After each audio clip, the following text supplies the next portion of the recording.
of the house of Israel from the tribe of Levi. Alam niyo po, hindi natin sinasadya pero napakarami pong mensahe na nakikita natin sa dito sa ating isang patriarche, Levi. At alam kong sa atin po ay naniniwala po ako na nakadugtong tayo, yung dugo niya ay malakas sa atin. O kasi itinawag sa kanya yung yung pangitain yung pagtayo ng templo, yung mga magaganap. Kaya namatay ito at muling nabuhay sa ating kapanahonan. Kaya salamat sa dakilang Abay Hawa dahil nagiging bahagi po tayo. Ayan po.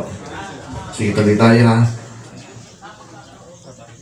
Okay, last time, ano po bang topic natin? Sinong mga katanda? Sigaw nga ng malakas, sino nakakatanda? Yung topic. Ito tinuro po ng ating buting kahanjun. Yan. Yan. Good morning din po. Salamat po sa ating punong kahanselin at kanyang pamilya. Ano po? Ayan.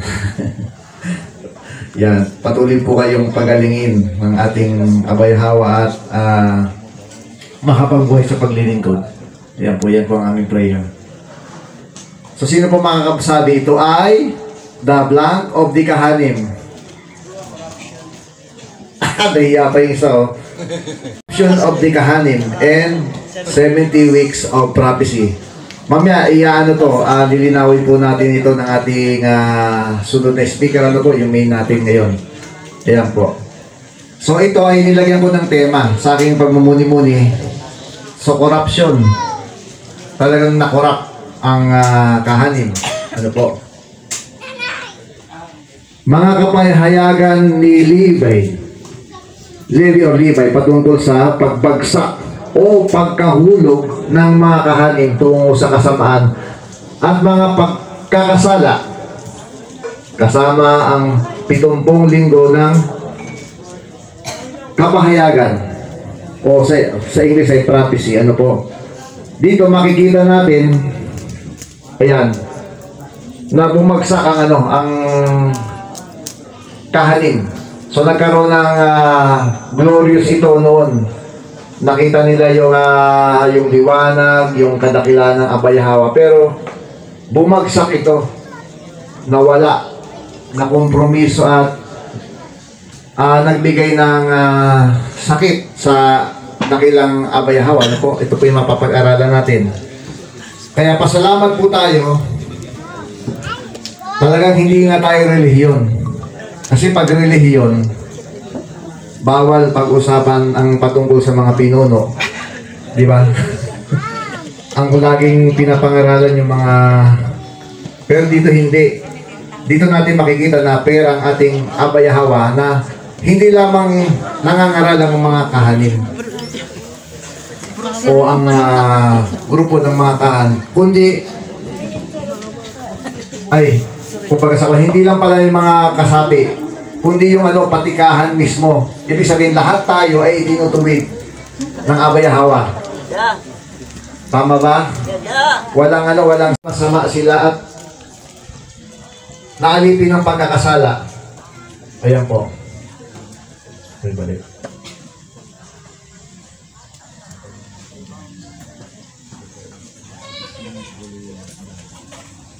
Yan. Ito yung mga maikling buod ng Testament ni Levi. Ayan. Nandito lahat ng kabanata sa 1 to 6, 8 to 9, 10, 11 to 12. Ayan po. Si Levi ay nagbalik tanaw sa kanyang kabataan at sa hidwaan niya sa kanyang mga kapatid dahil sa kanyang katuwiran. So dito, maaaring si Levi ay nadamay sa mga kapatid. Pero, dahil sa pagkakabenta kay Jose, yung kanila dahil sa mga jealous. Pero, siguro partial lang dahil naunawaan niya. Ito po yung naunawaan ko na mali ang kanyang mga kapatid. Nagkaroon siya ng kasi hindi niya pinaburan lahat. Kaya, doon nagkaroon ng pabor at kilala sa kanyang Abay Hawa sa pagkatawag.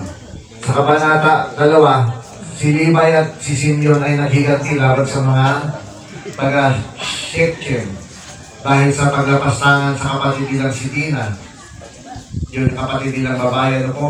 So makita natin kung mandirigma at malakas si Simeon, di ba malakas siya, di ba? Siguro isang katosiwas ng kanyang ano, di ba? Pwede mangyari yun kasi bakit yung kaloob galing sa Abayahaw eh. Ganun din siguro si Levi, malalakas. Kaya yung mga may dugo ni Levi, malalakas, di ba? Yan na. Pupunta pa talaga dito. Yan, madayo pa eh. Kahit tayo'y maliliit. Yan na. At ang pinanahan ng kataas-taasan, na-discover niya yung level ng kalangitan. Tingnan niyo yung pabor sa kanya. Yan na, kaya makikita natin ito kapag tayo ay lalo na pabanalo po. Pinagtibay ng kataas-taasan sa Kabanata 6 ang pagiging kahan ni Levi at pinagpala ang kanyang lahi upang maglingkod bilang kahanim o mga kahan. So, kaya tingnan ninyo, sa panahon natin, salamat at ibinangon niya yung kahanim. So, pinagtibay ito. Ibig sabihin, pinaglinaw sa kanyang isip na ito ang pagkatawag ko sa iyo. Sa lahi mo ang mga maglilingkod sa templo. Ayan. At pinagpala ang lahi. Ibig sabihin, dahil sumunod sila, pinagpala, sumagana. Sa panahong iyon, yung mga sumunod sa kanyang mga anak at ina po, ay pinagpala, nakita nila yung katapatan ng Aba sa pagsunod. Sumagana sila, maaari sila yung pinakamayaman. Diba? Para sa paglilingkod, hindi para bida ha, na tayo mayayaman, tayo eh. Hindi. Pinagpala sila upang ipakilala ang Abayahaw, ano po, mga kapatid. At umuling mangyayari yan sa ating kapanahunan. Yan. Upang akayin ng mga Israelita sa katuwiran. Yan. Okay. Ngayon, ang kabanata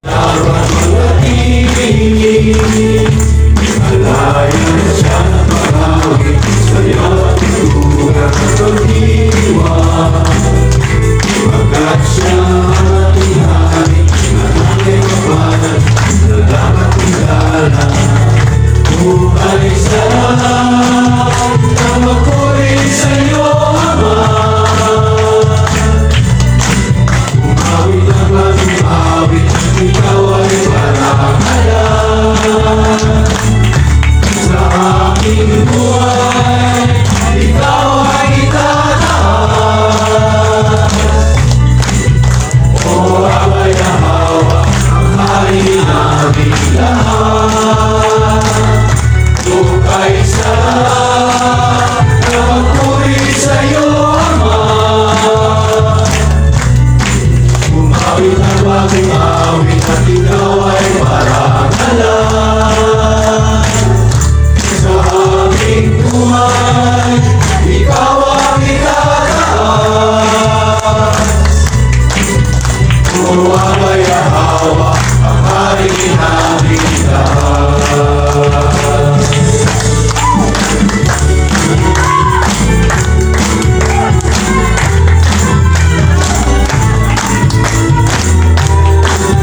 Yeah.